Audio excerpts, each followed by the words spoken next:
Hey there, my name is Rohit Kumar, and today we are going to discuss a very basic concept, that is, what is research.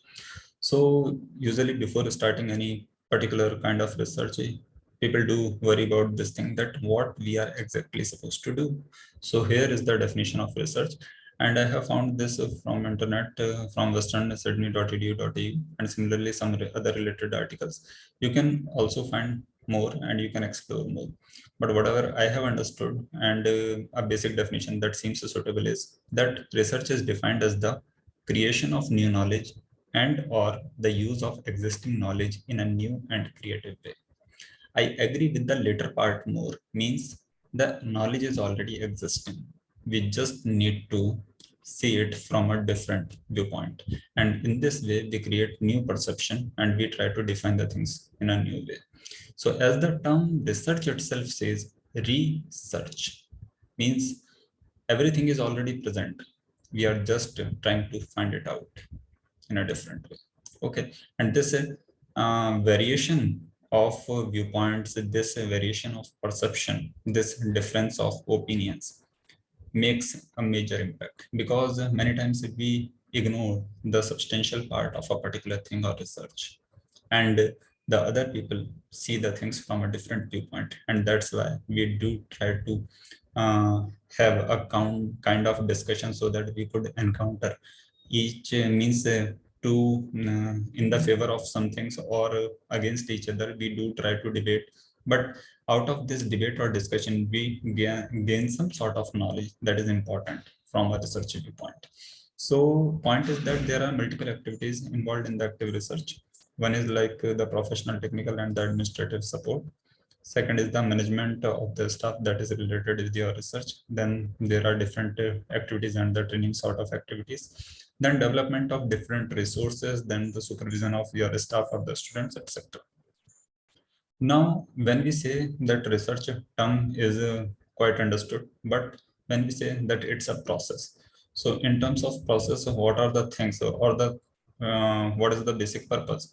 So here you can see that if you are trying to identify some or means existing potential or the new customers, or you are trying to have a good understanding of the customer's goals or the kind of his needs or the kind of some pragmatic goals you try to define, then the research comes into picture, because user is coming to you with some sort of prejudices in the mind. He's coming to you with some sort of ideas in the mind, but it is up to you, means how do you clarify his doubts, how do you say that yes, this thing is possible but this thing is not, as per the current technological progress and sort of things.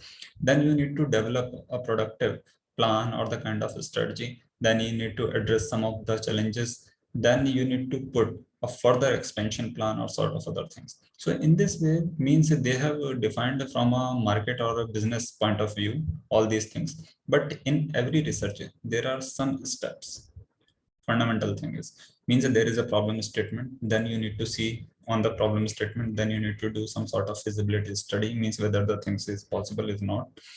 Then you need to define that what sort of challenges are there, how you'll encounter all those challenges and sort of things. So when you go across all these sort of questions, then the related characteristics, the purpose of the research, and all these things come into picture.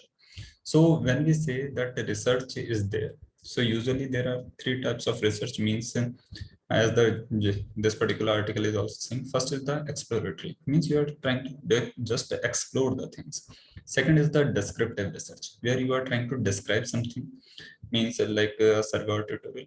And third is the explanatory, which is an enhanced form of the descriptive research. So in this way, you can see when you are just trying to explore the things, means you are not bothered about the structure of the thing. You are just trying to understand what it is.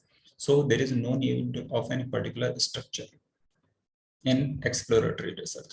But when you are trying to describe something, you have to be structured, because if you are not following a particular taxonomy or hierarchy, then you'll lose at some point. So when you lose the control, the other party, means the your viewers or the readers, will not get engaged with you.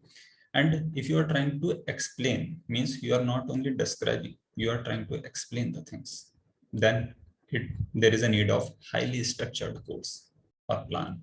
So in this way, you can see the basic difference, and accordingly, the conducted through mechanism and the time involved, all these things will vary. So I hope it is quite easy to understand that what is research, what are the related things, what are the key characteristics. And now coming to the characteristics, so people say that your research should be done in a controlled environment so that it doesn't go endless. And obviously research, if it goes endless, though it is research, but it is not useful, because ultimately every research is supposed to produce some sort of results. Similarly, it should be rigorous, because if it is rigorous, it is going to cover the majority of aspects.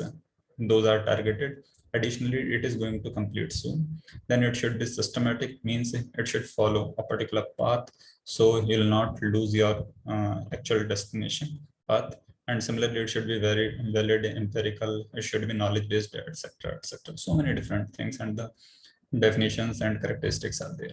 So I think you must have understood that research, what is first thing, make in your mind that everything is already present. Don't worry, you'll find it if you go in a systematic way. Second thing, it will take time.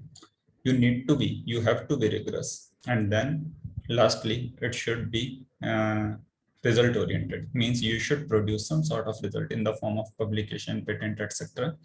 And then your work of research gets concluded. So that's the process of a research course, whether it's a MS, MTech, PhD, etc. So that's all from my side. If you find that something detailed over here is not correct, please do criticize the video in the form of comments. Thanks for watching this video. Happy learning.